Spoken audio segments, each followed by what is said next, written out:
Hi friends, today I'm so excited I get to share with you the interview I had with Rob Speiden, who's an amazing tracker. Here you can see some of his tracking sticks. He owns his own school and he teaches. Here's just a few of the publications that he has based on tracking. So come with me, let's learn how he follows tracks and saves lives. Thanks for joining. I have Rob Speiden with me here, who is a phenomenal search and rescue person. But I'll let you introduce yourself and kind of give your background on search and rescue and how many years, decades, I'm sure at this point, that you've been in it. Cool. Yes, I'd be happy to. And do you have a preference of looking at you, camera, both, neither? I mean, we're just going to have a conversation. Awesome. The camera's unimportant. All right. Cool. Cool. Rob Speiden, it's pronounced like you're driving too fast. And I have been in search and rescue since 1993 when I joined the Southwest Virginia Mountain Rescue Group here in Blacksburg. And people often ask me what got me into search and rescue, or as a conversation piece, I'll use that question to break the ice with other folks. And I grew up in a dairy farm in Central Virginia, and my parents' vacation from that was going out to the Rocky Mountains and adventuring. Basically, they had the kinds of vacation that you would need a vacation from, as laborious as they were, as exciting as they were at high altitude, so up 10, 12, 13,000 feet. And my mom's parents had a mining prospect in Ouray, Colorado. So there was a familial attachment to that area, to Southwest Colorado. And we would go to Utah and Colorado and various places for vacation. Mm-hmm. As my brother and I came into the picture, they would incorporate us into their vacations and nice of them. Plan routes and pretty hardcore vacations. Actually, it was relaxing was an ulterior motive for just to get away from the farm. But they would often, by the time we got of age, that we could read maps and all, my parents would be asking us which way are we going, and keep us involved in the route plan. And even before we were born, they would pick 2 points in Colorado, and they had a search and rescue friend of theirs teach them how to use ropes, and they would just go and encounter or negotiate whatever they encountered along the way. So then my brother and I come into picture. They get a little older, they get out of the mountaineering mode and into horse packing. They got a cowboy friend of theirs to teach them how to pack horses. Okay. Even though my dad's parents started the farm, and they farmed with horses, and horses have been in our family since then, even with tractors and my dad's generation of running the farm. We would still have horses on the farm in Virginia, but they weren't Colorado acclimated horses. So right. They would get different horses out there and pack them, some riding, some pack horses. And that's when my brother and I came in the picture. So as small children, we could ride on the pack horse or eventually ride on the riding horses. But we'd still have a route to go and where to camp and whatnot for a week at least in the mountains. And so that's where I cut my teeth in outdoorsmanship. And then I started college at Colorado State in Fort Collins in 1990. And went there for 3 years, and then I transferred to Virginia Tech, and in '93 joined the search and rescue group here. And it just seemed like it was one of those walk around. Castle Coliseum had the student club fair at the beginning of the semester going on, and there was a search and rescue booth, and that seemed like fun, seemed interesting. I'd like to learn more than what I knew, and some survival skills seemed kind of fun. So got involved in the group and did learn those, and things just, life unfolded afterwards to where, a couple of years later, I heard about a tracking class, and I put that on the shelf. And give another background to that was, as a child, my dad or my parents would read us books, and a couple of the books were tracking books back when I was 10, we were 10, 12 years old, whatever. So I think that planted a seed, and then come back around to being in search and rescue. And then it was called Virginia Department of Emergency Services. They conducted the search and rescue academies as they are now. And the one class that I was interested in was the field team sign cutter class. It was about tracking, applying tracking to search and rescue. And the first year I applied for it, didn't get in. I was only in SAR for a year. So it was the second year, 95, that I got into that class. And buddy, hook, line, and sinker, that was just eye-opening, literally and figuratively. And through a 40-hour class, it didn't take many of those hours to realize how much this stuff had been missing while going out on searches and just looking for the person or clues, or not knowing really what to look for.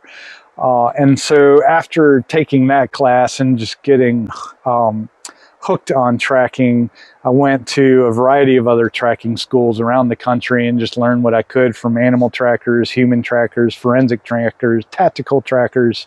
And that became a passion to pursue that training, those classes. And 5 years later, in 98, I came back to help teach the field team sign cutter class. Then it was Virginia Department of Emergency Management. And I have been helping teach that class since then. Eventually, Greg Fuller was my teacher. He wrote the class. So I'll give a little background on that lineage is when the search and rescue program started in Virginia, I don't know the exact years, the late 80s, several had their hands in that. Ralph Wilfong was the first state search and rescue coordinator. Winnie Pennington, Mark Pennington were in Civil Air Patrol. Dave Carter was in Civil Air Patrol, and Charles Worsham was a man tracker, a visual tracker that when the search and rescue program was born in Virginia, they created the Search and Rescue Academy for different levels, different classes. So the field team member, the field team leader, the tracking class that Charles had, and the management class. And after some time, I forget how many years exactly, but Charles got out of the program, and one of his students, Greg Fuller, wrote what's now, or was then, the field team sign cutter class, what is now our tracking team operations class. So Greg wrote that, and when I took the class, Greg was the lead instructor. Bill Keith was helping teach. Eventually Ted Anders came in to help teach, and a number of instructors have come through the program. So that's what got me interested. And when Greg retired, he passed the class on to Ted Andrus, who ran it for a couple, 3 years. And Ted, through his job, moved out to Indiana. And that's when I inherited the class around 2008-ish. And I've been the lead instructor for that class since then. And it's gone through a number of changes, including the names. It went from Field Team Sign Cutter. Well, originally Charles called it Man Tracking 1 and 2. Greg called it Field Team Sign Cutter. And then it was Foundations for Awareness, Sign Cutting, and Tracking. And now it's Tracking Team Operations class. So yeah, I'm instructor for that, for Search and Rescue program. So I'll just pause right here and see how everything is going at this point. That's exciting. Being an instructor. I mean, you also haven't talked about your own business, which is doing that, right? So not only are you an instructor, but you run your own business, and sounds like your passion became, your job. And I think a lot of people aim for that, and you were able to actually make it happen. Yes, yes. So yeah, thanks for that.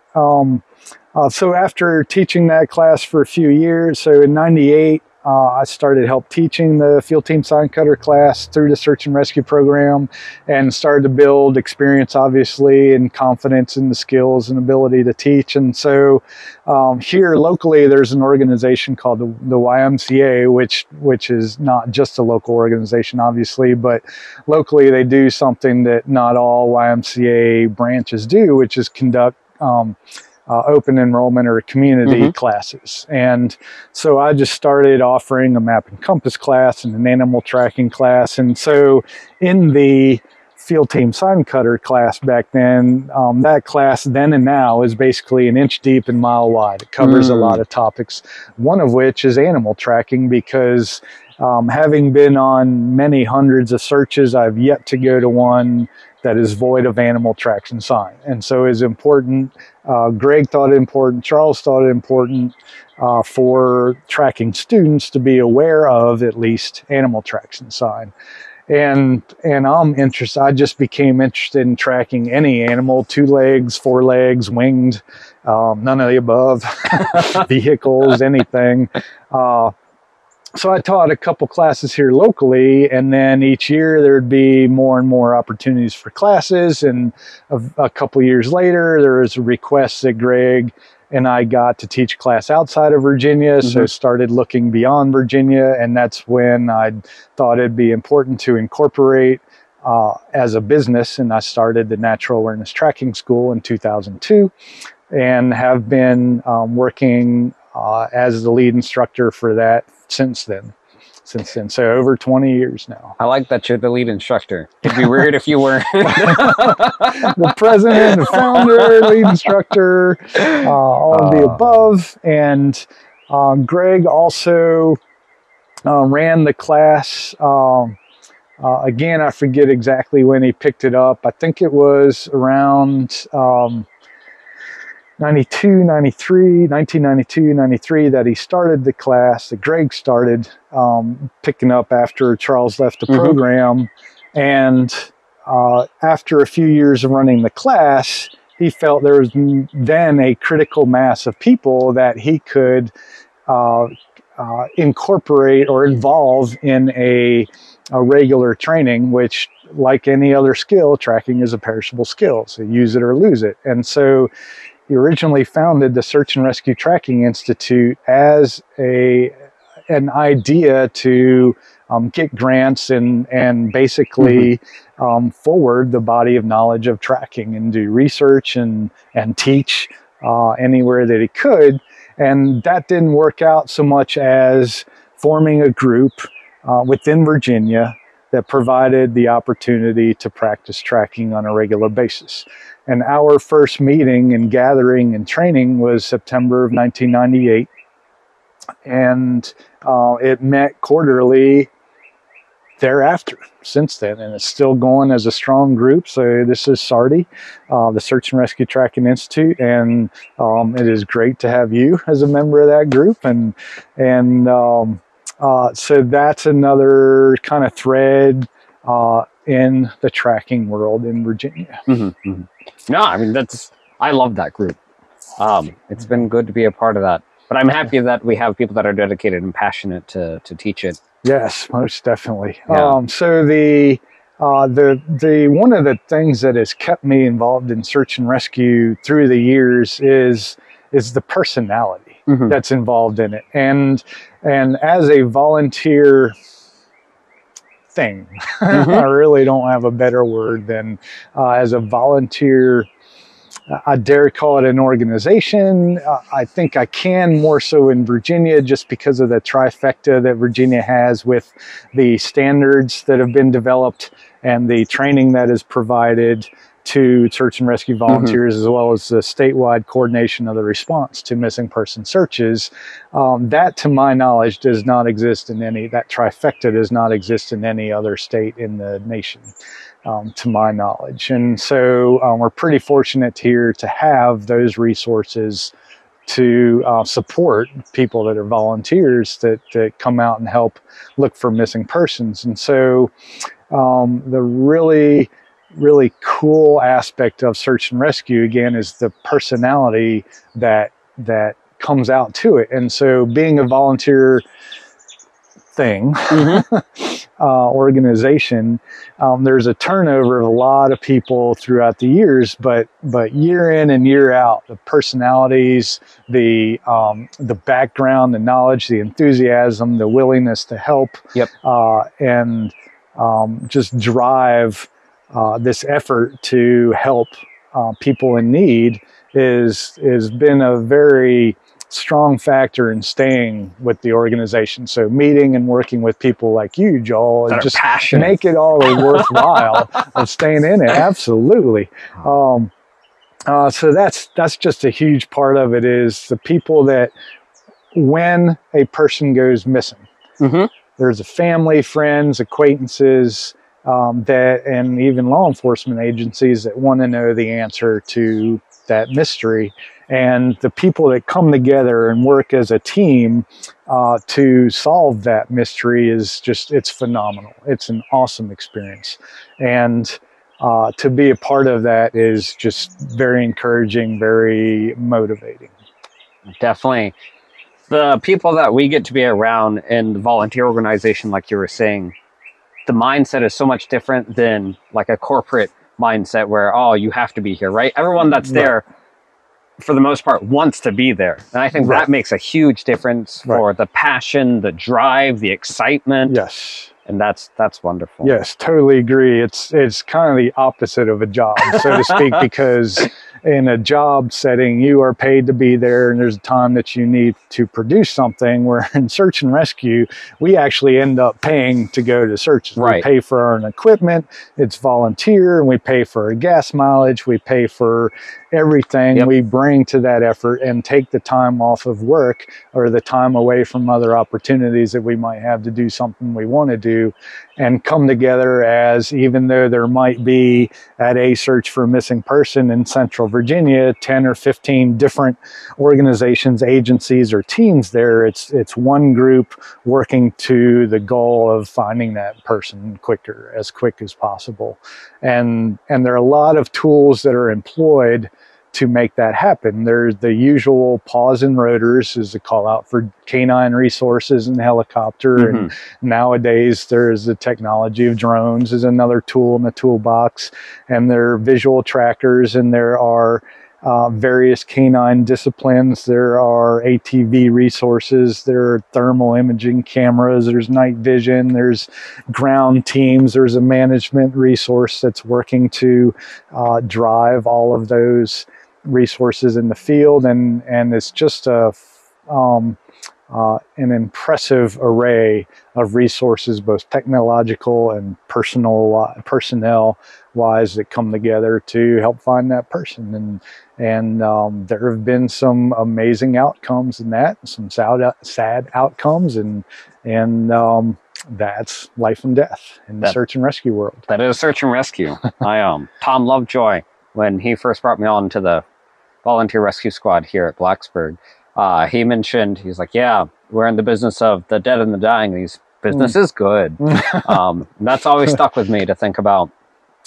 This is the business that we choose to volunteer our time for. But you know, those sad and happy outcomes, I think they really come with a lot of life experiences. And I think I learned just as much from search and rescue as I did from getting my doctorate, but more life-oriented and some more real-world stuff.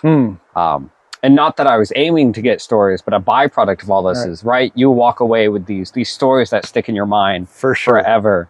And I love hearing other people's stories around the table whenever we get together as a search and rescue family. Hearing about how people, how civilians sometimes mistake, say, a raccoon paw for a child's footprint, or tree sap for blood, or what have you.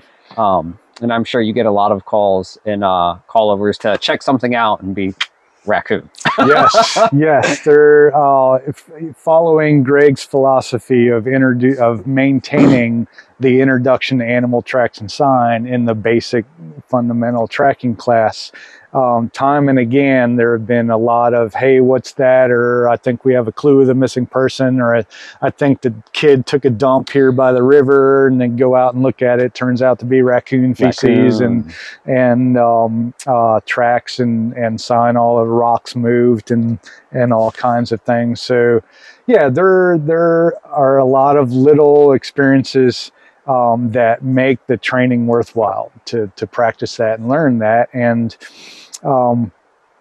let's see. So another thread that comes into play as a tracker is that in 1999, there was the first gathering of an organization called the International Society of Professional Trackers, ISPT. And that was formed by Ty Cunningham, who was then a U.S. Marshal, an avid hunter and avid tracker, human and four-legged alike, and Linda Hunter, who is an animal tracker. And both of them formed the ISPT with the vision of bringing together trackers of all skill levels, from law enforcement, military, search and rescue, animal tracking, hunters, so forth and so on, and have an academic and learning environment for the weekend. And I went out in 2000 with Greg Fuller to the second one that was in Colorado, held in Colorado.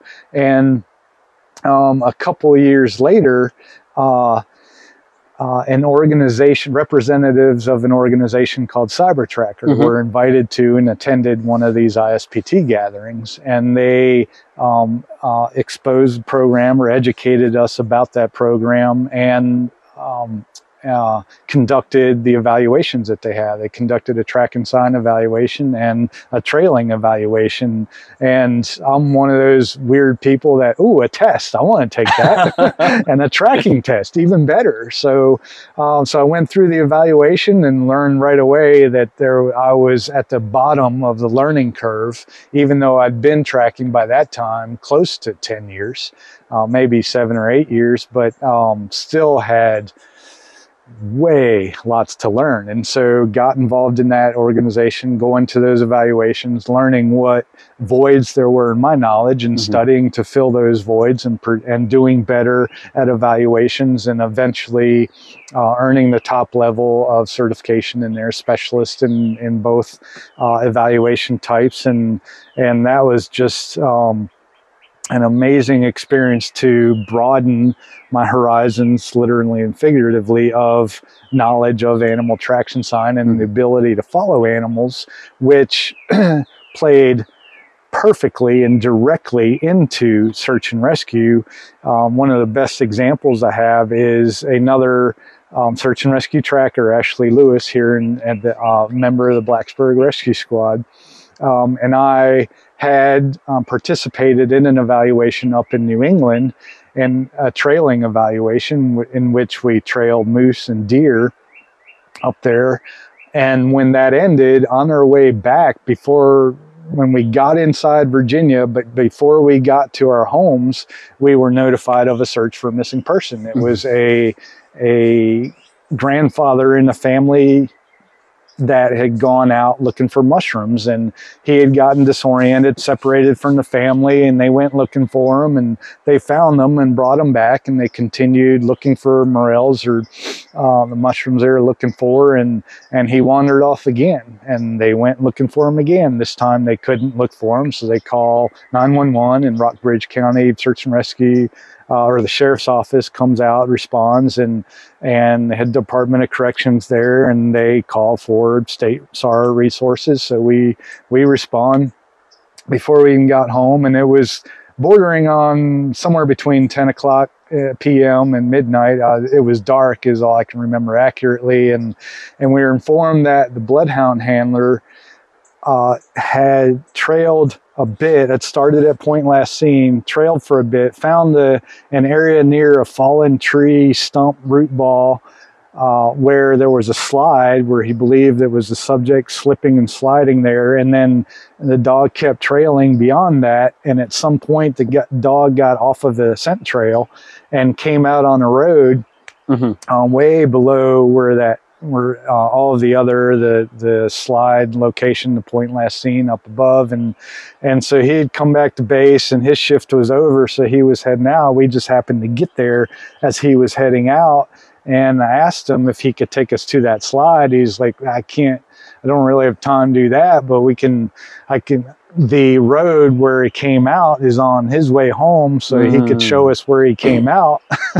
I was like, okay, well, we can start somewhere with sign, because the point last seen area was a ways away from where base was located, and it probably had a lot of traffic, a lot of people going through there, not only a family looking for the person, but a lot of search teams including. So we went down, Ashley and I went down to where the dog came out. The handler pointed exactly where he and his dog and a walker with them had come out. So our task was to backtrack them, which incorporated the trailing skills that we had been learning for animals, that we could rule out the deer and bear sign and trails that were in the area and follow their disturbance down. But we were going backwards to go up hill and looking for this down tree with the slide in it. And we were having difficult, there were just challenging times of we're on the trail, we're off the trail, we get back on, and working out how to reacquire the trail when we lose it. And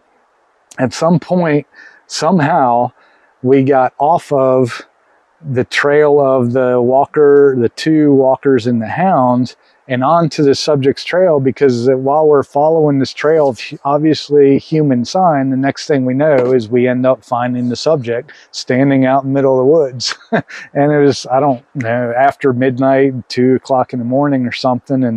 And he was alive and well, still standing up and a bit bruised up. And so we started the fire. We called in just to warm him up and give us happy spirits, and call it in the base, and the rescue team comes down and we put them in the litter basket, and everybody hauls them out off the mountain. And it was a happy ending to that one, and a great use of the trailing skills that we had learned working on animals. Wow. Yeah.